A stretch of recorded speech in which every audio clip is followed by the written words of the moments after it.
Hello student, today we explain. आज हम start करेंगे बेटा क्लास 10th बायोलॉजी। बायोलॉजी में आपका सेकेंड चैप्टर जो है बेटा वो है आपका control and coordination. Clear.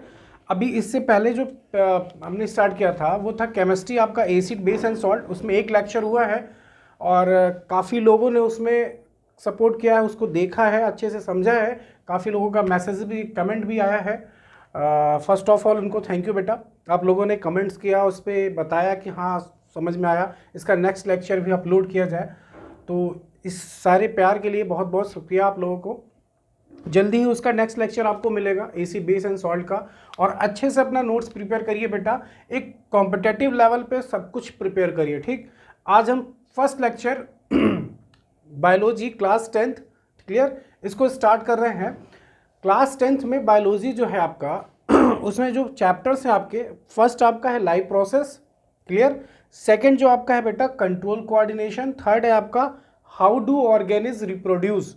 And fourth आपका है heredity and evolution. Fifth ecosystem and natural resource our environment है। ठीक, ये चैप्टर्स आपको वन बाय वन स्टडी करने हैं। आई होप आप लोगों ने फर्स्ट चैप्टर यानी लाइफ प्रोसेस कवर कर लिया होगा। अगर नहीं किया है तो उसका भी वीडियो लेक्चर आपको मिल जाएगा। आप कमेंट सेक्शन में बोलिएगा, मैं आपको उसका भी लेक्चर प्रॉपरली अच्छे से एक्सप्लेन करके प्रॉपरली बताऊंगा उसमें। ठीक, नोट्स के साथ इवन आपको एनसीईआरटी के क्वेश्चंस भी कराए जाएंगे। ठीक, आपसे जो कॉम्पिटिटिव लेवल पूछे जाते हैं वो भी, आपका बेसिक कॉन्सेप्ट क्लियर होना चाहिए। इन फ्यूचर अगर आप 11th में बायो स्ट्रीम से होते हैं तो आपको 12th में और 11th में ये बायो बहुत ईजिली समझ में आ जाएगा। क्लियर ना बेटा? तो चलिए स्टार्ट करते हैं क्लास 10th बायोलॉजी। ठीक, एक बार चैप्टर्स में रिकॉल कर लेते हैं। लाइफ प्रोसेस आपका फर्स्ट चैप्टर है। चलिए ठीक, मेन चैप्टर पे आते हैं। लाइफ प्रोसेस आपका फर्स्ट है बेटा, लाइफ प्रोसेस, ठीक ना। इसके बाद है control coordination, control coordination. Third chapter है how do organism reproduce, how do organism reproduce. Fourth आपका है heredity and evolution. Fifth ecosystem our environment natural resource. ये चैप्टर्स आपको बायो में स्टडी करने हैं। क्लियर?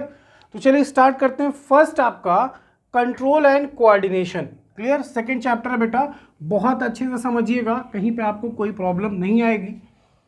पूरी कोशिश है कि आपको एक एक चीज़ समझा ले जाए। ठीक, चैप्टर का नाम है बेटा control and coordination, control and coordination. Clear? अच्छा, यहां पे देखो दो चीजों की बात की गई है, एक कंट्रोल और एक कोऑर्डिनेशन। को मीन्स होता है साथ साथ। जैसे हम लोग, आप जिस स्कूल में पढ़ते हो वो को एजुकेशन, गर्ल्स एंड बॉयज एक साथ पढ़ते हैं। आपकी क्लास में गर्ल्स एंड बॉयज दोनों होते हैं। अगर एक सिंपली एक स्कूल हो जो केवल गर्ल्स वहाँ पे पढ़ती हो या फिर बॉयज़ का केवल स्कूल हो, तब वो को एजुकेशन मतलब साथ साथ। यहाँ पे लिखा है कोऑर्डिनेशन और कंट्रोल, मतलब बॉडी के फंक्शंस को कंट्रोल करना कोऑर्डिनेट मैनर में, साथ साथ। इसका मतलब एक से ज़्यादा लोग होंगे। भाई साथ साथ का मतलब क्या हुआ? एक से ज़्यादा कोई ना कोई जरूर इन्वॉल्व है, हो सकता है 2 हो या 3 हो। तो बॉडी के सिस्टम को कंट्रोल करने के लिए साथ साथ एक कोऑर्डिनेट मैनर में कंट्रोल किया जाता है, उसी को हम बोलते हैं कंट्रोल एंड कोऑर्डिनेशन। मैं आपको एक एग्जांपल बता रहा हूँ। ठीक, ये चैप्टर बहुत इंपॉर्टेंट है बेटा। क्लास 11th में अगर आप बायोलॉजी स्ट्रीम से होते हो तो ये चैप्टर फिर से आएगा। ठीक, और वहाँ पे आपको फिर यही बेसिक चीज़ें बताई जाएंगी, फिर आपको और एक्सप्लेनेशन इलोबरेट किया जाएगा। तो बेटर है कि आप 10th में बहुत अच्छे से समझ लीजिए। अगर आप मैथ्स स्ट्रीम से होते हो, कॉमर्स स्ट्रीम से, तो आपको बेसिक नॉलेज तो रहनी चाहिए कॉम्पिटिटिव लेवल का एग्जाम देने के लिए। क्लियर? एग्जाम्पल बात करते हैं, कंट्रोल एंड कोऑर्डिनेशन का मतलब समझते हैं। मान लीजिए आप कोई रनिंग कंडीशन में फिजिकल रनिंग, ठीक, फिजिकल रनिंग कंडीशन में है, कोई पर्सन है जो दौड़ रहा है। ठीक, अच्छा, जब वो दौड़ रहा होगा तो उसकी बॉडी का कौन कौन सा सिस्टम वर्क कर रहा होगा? बहुत अच्छे से ध्यान समझिएगा। First of all muscular system, बोलिए, उसकी पैर की मसल्स चल रही होंगी उसको मूव कराने के लिए। अच्छा, स्केलेटन सिस्टम भी वर्क कर रहा होगा, उसको सपोर्ट दे रहा होगा। ब्रीथिंग, आपका रिस्पायरेटरी सिस्टम, जितना तेज दौड़ोगे उतनी तेज आपकी ब्रीथिंग, सांस चलेगी। क्लियर। और जब आपकी ब्रीथिंग चलेगी तो आपको पता है आपका सर्कुलेशन भी बड़ा फास्ट होगा, सर्कुलेशन, ठीक, ये भी वर्क करेगा। इवन आपकी आई, ये भी तो पाथ को देखती ही रहेगी, कहाँ पे टर्न करना है, कब स्पीड को स्लो करना है, कब स्पीड को बढ़ाना है, सारी चीज़ें। इवन आपका ईयर भी वर्क कर रहा होगा प्रॉपर, ठीक ना बेटा। और भी कई चीज़ें सिस्टम आपके वर्क कर रहे होते हैं उस टाइम पे। ये तो बेसिकली ये सिस्टम है जो आपको पता चल जाता है कि हमारे ये सिस्टम वर्क कर रहे हैं। ब्रीथिंग आपकी बहुत फास्ट होगी, सर्कुलेशन आपका बहुत फास्ट होगा, स्केलेटन आपको सपोर्ट कर रहा होगा, आपको एक एंगल प्रोवाइड करता होगा कहाँ पे कितने डिग्री पे मुड़ना है, कितने डिग्री पे आपको स्ट्रेट दौड़ना है, कब अपने आप को झुकाना है, सारी चीज़ें। मस्कुलर एक्टिविटी, मसल्स बहुत फास्ट वर्क कर रही होगी, ठीक। एनर्जी की रिक्वायरमेंट होगी वहाँ पे, लीवर आपको एनर्जी प्रोवाइड करता रहेगा, ठीक। ये सारे सिस्टम वर्क करेंगे। अब सपोज करिए जब वो पर्सन दौड़ रहा था, ये कोई ट्रैक है, ये कोई ट्रैक है, मेरी बात ध्यान समझिएगा बेटा, ये ट्रैक है, पर्सन यहाँ से चलना शुरू करता है, कोई पर्सन यहाँ पे है, ठीक। ये पर्सन यहां से चलना शुरू करता है, यहां पे एक लगभग 3 फीट का गड्ढा है, 3 फीट का एक गड्ढा है, ठीक। जैसे ही पर्सन यहां पहुंचेगा, जब वो अपनी आंखों से देखेगा इस गड्ढे को, तो आपको पता है जब वो पास पहुंचेगा तो उसके माइंड में पहले ही डिसाइड हो जाएगा कि इतनी ही दूर से उसे जंप करना है और वो इस पार आके पहुंच जाएगा। क्या बताइए, क्या उसे पहले ऐसा बताया गया था कि आपके ट्रैक पे ऐसा कुछ आएगा? नहीं। इसको ना मान के आप मान लीजिए कोई कंकड़ या पत्थर, कोई ब्रिक्स, ईटा आपके रास्ते में आ जाए, तो आप क्या करते हैं, उसे जंप कर जाते हैं। जबकि आपके माइंड में क्या चल रहा था कि हमें दौड़ना है, लेकिन वहां पे क्विक चेंजेस कहां से आया? तो चेंजेस आया जब आपकी आंखों ने देखा, हमको ये समझ में आ गया कि हम इसको जंप कर सकते हैं, कितनी दूर पहले से जंप करना है ये भी डिसाइड कर लिया जाता है उसी टाइम पे। मतलब बॉडी के सारे सिस्टम को रेगुलेट कराया जा रहा है कि कब स्पीड बढ़ानी है, कब स्पीड कम करनी है, ये सारी चीज़ें। तो ध्यान रखना, इन सारे सिस्टम को इस कंडीशन में, केवल जब आप रनिंग कर रहे थे, ये सारे सिस्टम वर्क कर रहे हैं, बहुत स्मूथली वर्क कर रहे हैं, जैसा आप चाह रहे हो वैसा फास्ट वर्क कर रहे हैं। तो इन सब को कंट्रोल करने के लिए जो सिस्टम रिस्पॉन्सिबल होता है ना बेटा, उसका नाम होता है नर्वस सिस्टम। क्या नाम होता है? Nervous system. अब बात आई सर कोऑर्डिनेट मतलब तो क्या है, यहाँ क्या हुआ? कोऑर्डिनेट मतलब क्या है कि यहाँ पे एक सिस्टम और वर्क करेगा जिसका नाम है इंडोक्राइन सिस्टम। ये क्या मतलब है? इंडोक्राइन सिस्टम क्या होता है? ये हार्मोन्स प्रोड्यूस करता है। मैंने आपको बताया ना अभी कि आप दौड़ रहे थे तो सारे सिस्टम को वर्क कंट्रोल कौन कर रहा था? Nervous system. जब आप यहाँ पहुँचे तो आपको अचानक ज़रूरत पड़ी कि मुझे यहाँ से जंप करना पड़ेगा, अदरवाइज मैं इसी गड्ढे में गिर जाऊँगा। तो आपने क्या किया, जैसे यहाँ पहुँचे आप यहाँ से जंप कर गए। तो जंप करने के लिए हार्मोन्स का सिक्रीट होना बहुत ज़रूरी है। और ये हार्मोन कौन सिक्रीट कराएगा? Endocrine system. अच्छा, इंडोक्राइन सिस्टम इनके साथ वर्क करता है। अब ये प्रॉपर सबको कंट्रोल कर रहा था, जब इनकी ज़रूरत पड़ी तब इसने इनको स्टिमुलेट किया और इसने हार्मोन से तुरंत आपको यहाँ पे जंप करा दिया। फिर किसका फंक्शन शुरू हो जाएगा? नर्वस सिस्टम का। क्लियर ना? फिर से नर्वस सिस्टम का फंक्शन स्टार्ट हो जाएगा। तो नर्वस सिस्टम इस इंडोक्राइन सिस्टम के साथ कोऑर्डिनेट मैनर में साथ साथ मिल के वर्क करता है और बॉडी के सारे फंक्शंस को कंट्रोल में करता है। इसी को हम बोलते हैं कंट्रोल एंड कोऑर्डिनेशन। क्लियर ना बेटा? Any doubt? चलिए आपकी स्क्रीन पे देखिए, आपको स्टेटमेंट दिख रहा है। ये स्टेटमेंट आप अपनी कॉपी में लिखिएगा, एज इट इज जैसे मैं बता रहा हूँ ऐसे ही लिखिएगा। क्लियर? मैं रीड कर रहा हूँ, ध्यान से सुनिए। पहले लिखा हुआ है coordination is the process, coordination is the process through which 2 or more organs interact. कह रहा है कोऑर्डिनेशन एक ऐसी प्रोसेस है जिसमें 2 या 2 से ज़्यादा ऑर्गन्स इंट्रैक्ट होते हैं। यहाँ पे तो कई मैंने सिस्टम बताए आपको। मस्कुलर सिस्टम में मसल्स, स्केलेटन में बोन्स, रिस्पायरेशन में लंग्स, सर्कुलेशन में हार्ट, ब्लड, कई सिस्टम, कई ऑर्गन्स इन्वॉल्व होते हैं। तो कह रहा है coordination is the process through which 2 or more organs interact and complement the function of one another, एक दूसरे के फंक्शन को कॉम्प्लीमेंट करते हैं कि कब स्पीड को रेगुलेट करना है, कब रिड्यूस करना है, सारी चीज़ें करती हैं, वर्क होती हैं। For example when we do physical exercise, जब हम कोई फिजिकल एक्सरसाइज कर रहे होते हैं, दौड़ रहे हैं या वर्कआउट कर रहे हैं, the energy demand is increased for maintaining and increase muscular activity, हमारी बॉडी को एनर्जी की रिक्वायरमेंट होती है मस्कुलर एक्टिविटी के लिए। The supply of oxygen is also increase, मतलब आपकी ब्रीथिंग स्टार्ट हो जाएगी बहुत fast. The increase supply of oxygen necessary and increase in the rate of respiration. देखिए सारी चीज़ें जो मैंने आपको बताई हैं वही चीज़ लिखी हुई है, ऐसे एज इट इज़ ही लिखिएगा बेटा। Rate of respiration, heart beat आपकी बढ़ेगी, and increase blood flow via blood vessels, ये सारी चीज़ें आपकी इंक्रीज कर जाएगी। व्हेन फिजिकल एक्सरसाइज स्टॉप, और जब आप फिजिकल एक्सरसाइज करना बंद कर देंगे, ये सारी चीज़ें फिर से नॉर्मल कंडीशन में आ जाएंगी। क्लियर ना? देखिए क्या लिखा हुआ है, when physical exercise is stop the activity of nerves, lungs, heart and kidney gradually return to their normal condition, वो फिर से अपने नॉर्मल कंडीशन में आ जाएंगी।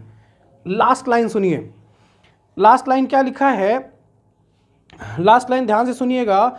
इन our body the neural system means nervous system and neural system and endocrine system jointly coordinate, आपस में साथ में मिलकर, and integrate all the activity of organ, body के सारे ऑर्गन की एक्टिविटी को, all the activity of organ so that the function is synchronise fashion, ठीक ना? हमारी बॉडी के सारे फंक्शंस को ये कंट्रोल करते हैं बेटा।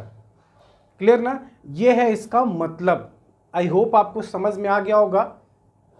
आप में से जो भी लोग ये वीडियो देख रहे हो, इवन जो लोग ने केमिस्ट्री में कमेंट किया था कि काफ़ी अच्छा लगा देखकर, नेक्स्ट लेक्चर भी चाहिए, बहुत बहुत धन्यवाद बेटा। आगे भी ऐसे ही आप सपोर्ट करिएगा, आपको और भी ज़्यादा इम्प्रूवमेंट के साथ सारी चीज़ें बहुत अच्छे से एक्सप्लेन की जाएंगी। क्लियर ना? चलिए, आई होप आपको कंट्रोल एंड कोऑर्डिनेशन समझ में आ गया होगा। आपकी स्क्रीन पे जो डेफिनेशन दिख रहे है उसको राइट डाउन कर लीजिएगा बेटा कॉपी पे एज इट इज़, ठीक। अब आते हैं मेन पॉइंट पे। मेन पॉइंट क्या है, ये तो मेरा समझाने के लिए था, वापस से स्क्रीन पे फोकस करिएगा। अब आपको क्या करना है, देखिए आपके पास दो चीज़ें निकल के आई कंट्रोल एंड कोऑर्डिनेशन में। कंट्रोल एंड कोऑर्डिनेशन,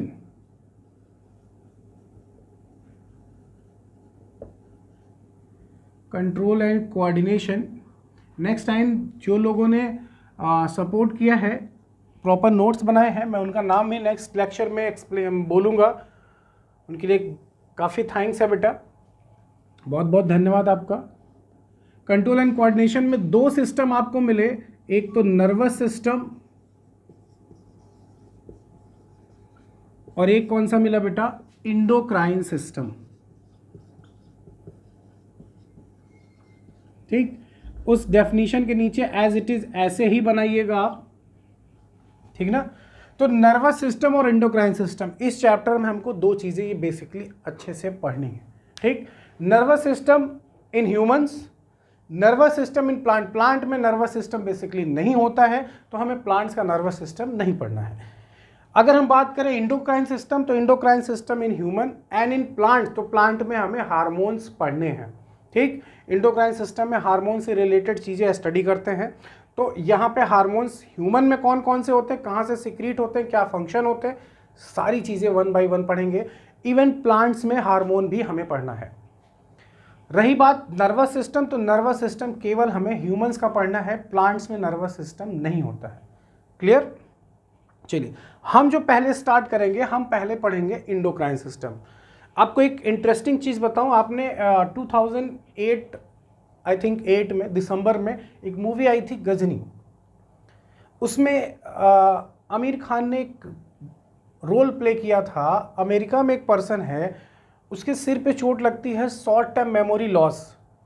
तो उसकी कहानी जब हम नर्वस सिस्टम पढ़ेंगे तो यहाँ पे हम देखेंगे कि कैसे ब्रेन में कहाँ पर ऐसा हो जाता है कि पर्सन ऐसा बिहेव करता है कि उसको कुछ चीज़ें कोई भी चीज़ अगर उसे बताई जाती है, सुनता है या देखता है, तो 15 से 20 मिनट बाद वो फिर से भूल जाता है। क्लियर ना? ये सारी चीज़ें डिस्कस करेंगे इस टॉपिक में। हमारी बॉडी कैसे किसी चीज़ को समझ लेती है, पॉजिटिव है या नेगेटिव है। आप किसी चीज़ को देखते हो, आपके मुंह में पानी आ जाता है, कोई चीज़ स्वीट्स या किसी इस चीज़ की स्मेल से आपको बहुत पसंद होती, सारी चीज़ें यहाँ पे पढ़ेंगे। बहुत इंटरेस्टिंग टॉपिक, मज़ा आएगा पढ़ने में। और ये भी बहुत अच्छा टॉपिक है, एंडोक्राइन सिस्टम। यहाँ पे आपको काफ़ी चीज़ें अपनी बॉडी, अपनी रियल लाइफ, सारी चीज़ें हमें पता चलेंगी। क्लियर? तो चलिए स्टार्ट करते हैं एंडोक्राइन सिस्टम। ठीक, इसके जस्ट बाद इसको पढ़ेंगे बेटा। डोंट वरी, परेशान मत होइएगा। आप नोट्स आप ऐसे बनाओ या वैसे बनाओ, कोई मायने नहीं रखता। नोट्स आपका है, समझना आपको है। ठीक, एंडोक्राइन सिस्टम।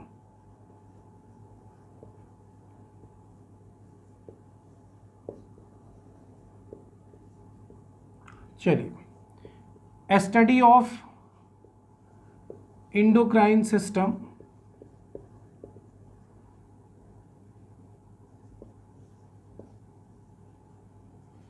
एंडोक्राइनोलॉजी कहा जाता है। Endocrinology, that branch of biology, ध्यान से सुनिएगा, that branch of biology in which we study about endocrine glands और endocrine system. Clear? Their properties, their hormones, सारी चीजें, उस ब्रांच को हम बोलते हैं एंडोक्राइनोलॉजी। क्लियर ना? एक क्वेश्चन पूछेगा, father of endocrinology, father of endocrinology,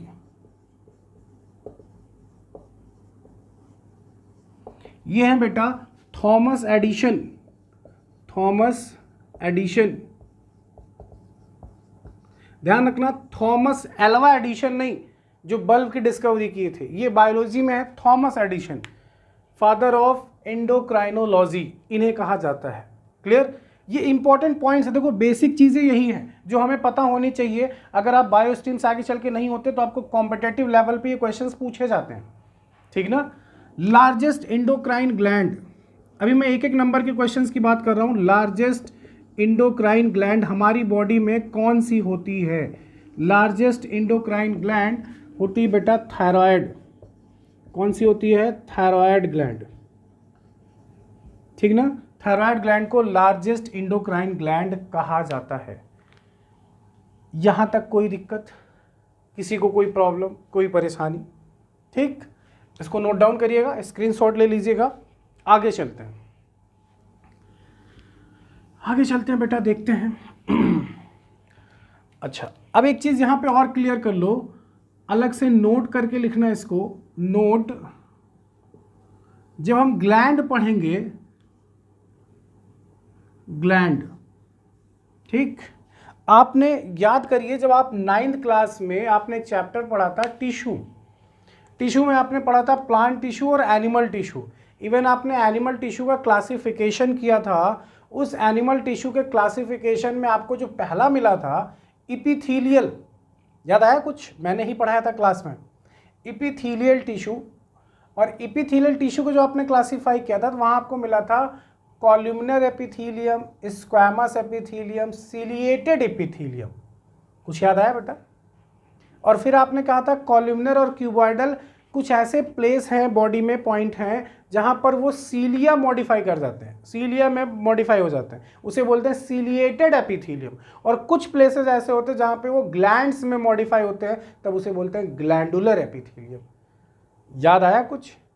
ये जो ग्लैंड लिखा है ना, ये वही चीज है। अब यहां पे देखो ग्लैंड्स का काम आ गया। तो ग्लैंड आपकी बॉडी में दो होती हैं बेटा, स्पेशली दो हैं। एक होता है एक्सोक्राइन ग्लैंड और एक होती है बेटा इंडोक्राइन ग्लैंड। एक्सोक्राइन ग्लैंड और इंडोक्राइन ग्लैंड। डोंट वरी, आप ऐसे ही बनाइएगा नोट्स, आपको डेफिनेशन भी अभी दिख जाएगी स्क्रीन पे, डोंट वरी। एक्सोक्राइन ग्लैंड जो होती है, इसमें डक्ट प्रेजेंट होगी, डक्ट प्रेजेंट। यहां पे क्या होगा? डक्ट एब्सेंट होती है, डक्ट एब्सेंट। और इसे हम लिखते हैं डक्टलेस। तो ध्यान रखिएगा, एंडोक्राइन ग्लैंड डक्टलेस होती है। अब डक्ट मतलब क्या होता है? डक्ट मतलब होता है नली। अगर कोई चीज़ कहीं से निकलेगी तो किसी पाइप के थ्रू होते हुए जाए तो ये जाएगी। इनके पास ऐसा कुछ नहीं होता, यहाँ से निकलेंगे सीधा पहुँचेंगे ब्लड में। ठीक, कोई डक्ट कोई पाथ निर्धारित नहीं, सीधा ब्लड में स्ट्रीम पहुँच जाएंगे सीधा। तो वहाँ से जहाँ इनको जाना है, जिस टारगेट पे पहुँचना है, वहाँ पे जाके अपना एक्शन शो करेंगे। तो ये डक्टलेस होती है, इनमें डक्ट प्रेजेंट होती है। एक्सोक्राइन ग्लैंड रिलीज एंजाइम,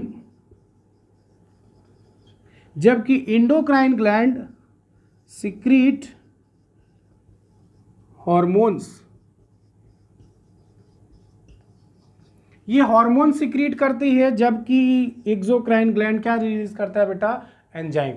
तो ध्यान रखना, एक नंबर में क्वेश्चन पूछा जाता है एक्सोक्राइन और एंडोक्राइन ग्लैंड में डिफरेंस क्या होता है। तो एक टॉपिक क्लियर हो गया आपका कि ये डक्ट प्रेजेंट होती है यहाँ पे, इसमें डक्टलेस है, ये डक्ट एब्सेंट होती है यहाँ पे, इसमें ये एंजाइम रिलीज करता है और ये आपका हार्मोन्स सिक्रीट करता है। अच्छा, एक्सोक्राइन ग्लैंड हमारी बॉडी में होती कौन सी है? तो भैया देखो, पैंक्रियाज जो एंजाइम रिलीज करती है। ठीक, और भी हैं लेकिन हमें मेनली ये पढ़ना है। ठीक, तो इसमें पिट्यूटरी, ठीक, एक आपने सुना ही थायराइड, ठीक ना, पैराथायराइड, ईटीसी लिख दो, अभी आगे चल के तो हमें पढ़ना ही है। ठीक, तो ये एग्जाम्पल थे एक्सोक्राइन और एंडोक्राइन ग्लैंड्स के। अब जरा स्क्रीन पे फोकस करिए, आपको डेफिनीशन भी दिखेगी। आप चाहो तो डेफिनीशन भी लिख सकते हो, मेरे हिसाब से आप लिख लीजिए। आप नोट्स बना रहे हैं अच्छे से, तो आप नोट्स भी बनाइए तो बेहतर बनाइए बेटा। आपकी स्क्रीन पे देखिए, डेफिनीशन आपको दिख रहा है बेटा एंडोक्राइन ग्लैंड्स का। लिखा हुआ है, the gland which produce these chemicals, the gland which produce chemicals are without duct, उसके पास duct ना हो, hence called as ductless gland और endocrine glands। मतलब बॉडी में एक ऐसी ग्लैंड जो विदाउट डक्ट होती है और केमिकल प्रोड्यूस करती है, उसे हम बोलते हैं डक्टलेस ग्लैंड और इंडोक्राइन ग्लैंड्स बोला करते हैं। क्लियर बेटा? ठीक, अब इसको इंडोक्राइन ग्लैंड्स हो गया। ठीक, एक्सोक्राइन ग्लैंड की डेफिनेशन जरा देखिए क्या लिखी है। Exocrine gland are those which drain out their secretion through a duct. यहाँ पे डक्ट होगी, जो भी इसमें से केमिकल्स निकलेगा वो डक्ट के थ्रू ही निकलेगा। ठीक, डक्ट के थ्रू आगे मूव करेगा। Example, liver, intestinal gland, gastric gland, salivary gland, pancreas भी आप लिख सकते हैं। ठीक, मैंने कहा था एग्जाम्पल्स और भी मिलेंगे, तो डेफिनेशन आप यही लिखिएगा बेटा। क्लियर ना? तो ये हो गई एक्सोक्राइन ग्लैंड की डेफिनेशन। हम बात करते हैं एंडोक्राइन ग्लैंड। एंडोक्राइन ग्लैंड मैंने आपको डेफिनेशन दिखाई अभी। ठीक, एंडोक्राइन ग्लैंड में आपने डेफिनेशन देख लिया। एंडोक्राइन ग्लैंड किसका सिक्रीशन करता है? हार्मोन्स का। क्लियर ना बेटा? चलिए वापस जरा स्क्रीन पे फोकस करिएगा, इसको आप एज इट इज ऐसे ही बनाइएगा, स्क्रीनशॉट ले लीजिएगा।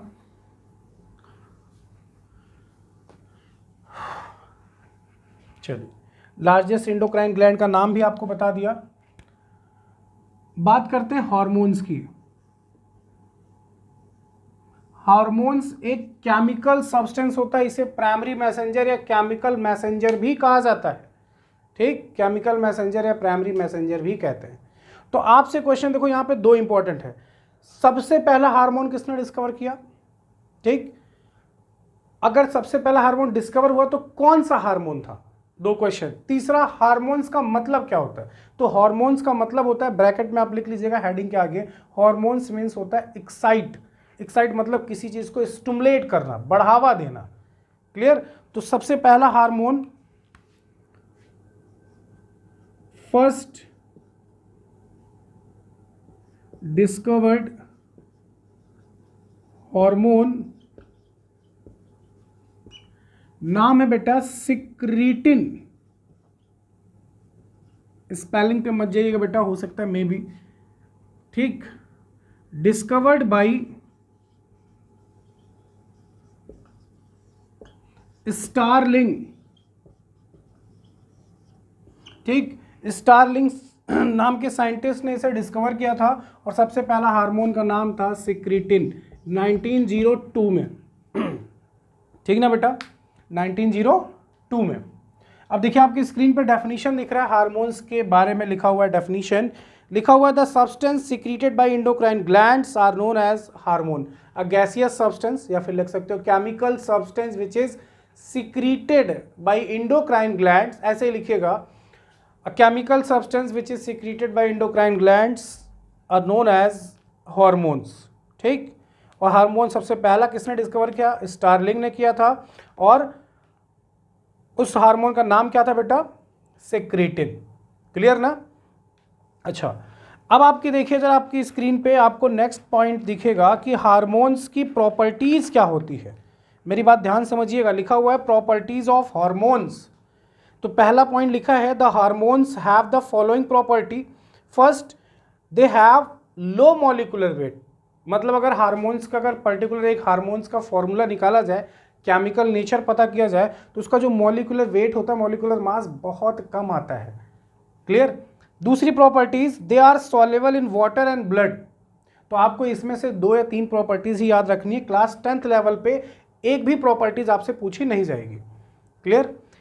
दे are soluble in water and blood, they have no cumulative effect. इसका कोई प्रॉपर साइड इफेक्ट नहीं, लेकिन हाँ साइड इफेक्ट मतलब एक्सेसिव लेवल हो जाए या बहुत डाउन हो जाए तो फिर कहीं ना कहीं दिखेगा इसका effect. They can act in very low concentration. हमारी बॉडी में कोई ज़्यादा विशेष इसका वो कॉन्सेंट्रेशन नहीं होता। अगर कोई किसी वजह से, म्यूटेशन से या कोई अलग चीज़ों से इसका लेवल बढ़ता है तो बॉडी में प्रॉब्लम होगी। Clear? They are non antigenic. ठीक ना बेटा? फिर उसके बाद देखिए सबसे इंपॉर्टेंट लिखा हुआ है काइंड्स ऑफ हार्मोन। आपके स्क्रीन पे आपको प्रॉपर PDF फॉर्म में दिख रहा होगा। ठीक, तो काइंड्स ऑफ हार्मोन्स को 5 कैटेगरी में डिवाइड किया गया। देखिए लिखा हुआ है based on their influence on physiological activity and control. इसकी फिजियोलॉजिकल एक्टिविटी और कंट्रोल की बेसिस पे हार्मोन्स में be divided into following 5 types. आप पॉइंट वाइज लिखिएगा, सबसे इंपॉर्टेंट है, ध्यान रखना, ये competitive level even class 10th में भी पूछा जाता है। पहला आप लिखिएगा, पहला देखिए लिखा हुआ हार्मोन्स कंसर्न्ड विथ मेटाबॉलिज्म। आपसे पूछेगा कौन सा हार्मोन है जो मेटाबॉलाइजेशन में हेल्प करता है। इंसुलिन, एग्जांपल क्या लिखा हुआ है? इंसुलिन। बेटा एज इट इज ऐसे ही नोट करिएगा। Second, hormones for growth and development. कौन सा हार्मोन ग्रोथ और डेवलपमेंट के लिए रिस्पॉन्सिबल है? Somatotropin. Third, hormones of digestion. Digestion में कौन सा हार्मोन हेल्प करता है? Gastrin, secretin, ETC। Hormones for reproduction, gonadotropin and sex hormone. Hormones that control other endocrine glands, example thyrotropin. तो ध्यान रखिएगा ये कंडीशन की बेसिस पे डिवाइड किया गया है कि कहाँ पे किस हार्मोन का फंक्शन होता है। क्लियर? ये बहुत इंपॉर्टेंट है बेटा।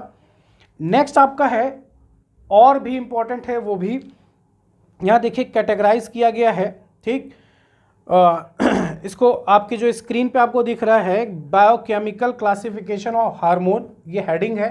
ठीक, आपको हेडिंग दिख रही है बायोकेमिकल क्लासिफिकेशन ऑफ हार्मोन। उसमें फर्स्ट लिखा है बेटा फेनोलिक हार्मोन। फेनोलिक का मतलब अभी आप क्लास 10th में उतना नहीं समझेंगे, लेकिन उसकी जो आगे वर्ड लिखा वो आपको समझ में आ जाएगा।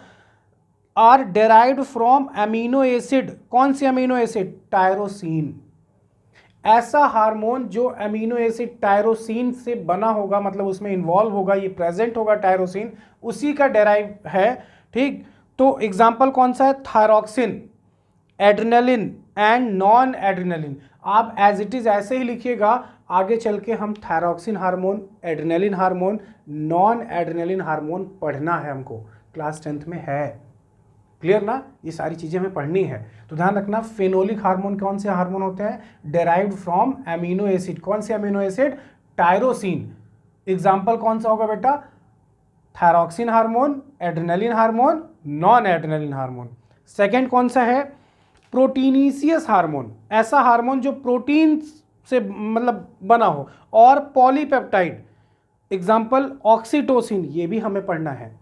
ठीक, vasopressin, parathormone, prolactin, somatotropin, insulin, glucagon, secretin, relaxin, ये जितने नाम दिए गए मैं आपको एक एक पॉइंट बताऊंगा और काफ़ी इंटरेस्टिंग, आपको मजा आएगा पढ़ने में चैप्टर।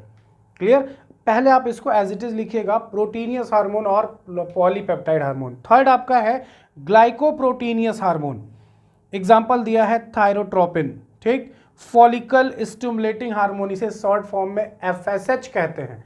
यहाँ इस चैप्टर में पढ़ना है हाउ डू ऑर्गेनिज रिप्रोड्यूस, वहां भी इस हार्मोन का नाम आएगा FSH, follicular stimulating hormone, comma luteinizing hormone, इसे LH बोलते हैं। क्लियर ना बेटा? फोर्थ कैटेगरी है स्टेरॉयड हार्मोन। स्टेरॉयड हार्मोन में देखिए एग्जांपल लिखा है oestrogen, aldosterone, cortisol, progesterone, testosterone, ये एग्जांपल्स लिखे हुए हैं। तो हमें बेसिकली एग्जांपल्स याद पता होने चाहिए। कितने कौन कौन से हार्मोन हुए बेटा? एक हुआ आपका पहला फेनोलिक, जो अमीनो एसिड टायरोसिन से बना था, उसमें प्रेजेंट था, उसका डेराइव फॉर्म था।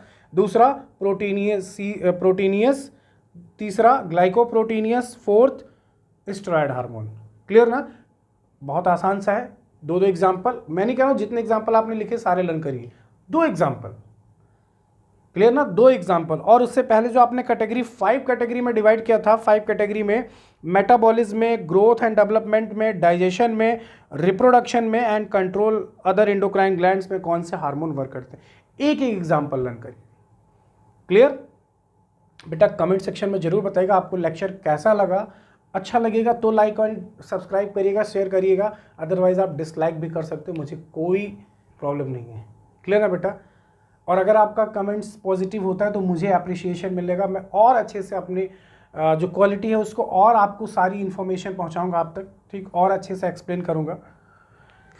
नेक्स्ट आपका टॉपिक जो है endocrine glands in human beings. आपकी स्क्रीन पे एक फिगर दिख रहा होगा, फिगर के जस्ट बाद आपको दिख रहा है in man the following major endocrine glands are present. आपकी बॉडी, हमारी बॉडी में, इवन ह्यूमन बॉडी में कितनी एंडोक्राइन ग्लैंड्स होती हैं, ठीक, नंबरिंग करके लिखा हुआ है। 10 आपके स्क्रीन पे आपको दिख रहा है। पिट्यूटरी ग्लैंड, ठीक, दूसरा थायराइड ग्लैंड, तीसरा parathyroid gland, fourth adrenal gland, fifth pancreas, islets of Langerhans लिखा है, छोड़ दीजिए उसको, पैंक्रियाज ही पढ़िए आप। गैस्ट्रोइंटेस्टाइनल लाइनिंग, ये हमें नहीं पढ़ना है, हमारे सिलेबस में नहीं है 10th लेवल पे, ठीक, बट नाम क्या चीज़ें हैं इसमें, क्या क्या चीज़ें कंबाइन है, वो सारी चीज़ें डिस्कस करेंगे आपसे। Pineal gland, thymus gland, gonads, placenta. तो बेटा ये 10 ग्लैंड्स हैं। नेक्स्ट लेक्चर में 1 by 1 ग्लैंड्स एक्सप्लेन करेंगे, ठीक। नेक्स्ट लेक्चर में हो सकता है मे बी 3 और 4 ग्लैंड्स को कवर अप कर पाएँ विथ फंक्शन के साथ। 2 या 3 लेक्चर में प्रॉपरली सारी ग्लैंड्स कवर हो जाएंगी और कोशिश करेंगे 4 या 5 लेक्चर में आपका ये एंडोक्राइन सिस्टम कंप्लीट हो जाए। तो अभी के लिए इतना आप पहले अपनी कॉपी में प्रॉपर लाइन टू लाइन लिख लीजिए। कहीं भी आपको कोई डाउट होता है कमेंट सेक्शन में, जिसके पास मेरा व्हाट्सएप नंबर है उस पर आप क्वेश्चंस पूछ सकते हैं। क्लियर? अपनी फ्रेंड में इसको शेयर करिए, लाइक एंड सब्सक्राइब जरूर करिएगा अगर आपको बेनिफिशियल लगता है, समझ में आती सारी चीज़ें, ठीक। मिलते हैं नेक्स्ट लेक्चर में, इन सारी ग्लैंड्स को 1 by 1 स्टडी करेंगे। ये ध्यान रखिएगा आपकी स्क्रीन पे नेक्स्ट सेकंड लेक्चर से आपको होमवर्क के क्वेश्चंस भी दिखेंगे और उसको आपको प्रॉपर कंप्लीट करके चाहे व्हाट्सएप पे सेंड करिए, अदरवाइज उसको कंप्लीट जरूर करिएगा बेटा, ठीक। मिलते हैं नेक्स्ट लेक्चर में। थैंक यू बेटा।